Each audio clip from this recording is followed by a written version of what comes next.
ব্যথা আমার নয় শুধু একার, বিপ্লবী তিলোত্তমা করেছে অঙ্গীকার, লুটিয়েছে প্রাণ তাই ধরেছে গান, করছে প্রার্থনা বিফল না যায় সে বলিদান।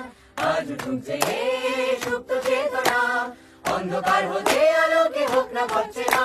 আর কবে আর কবে আর কবে আর কবে আর কবে আর কবে আর কবে চোখ মেলে তাকাবে, আর কবে আর কবে সমব্যথী হবে, আর কবে মনটা হবে স্বাধীন, আর কবে ফের ঘুরে দাঁড়াবে, আর কবে কণ্ঠ শক্তি পাবে, আর কবে চিত্ত স্বাধীন হবে, আর কবে সিদ্ধ হবে হৃদয়, আর কবে শিরুনে দাঁড়াবে, আর কবে।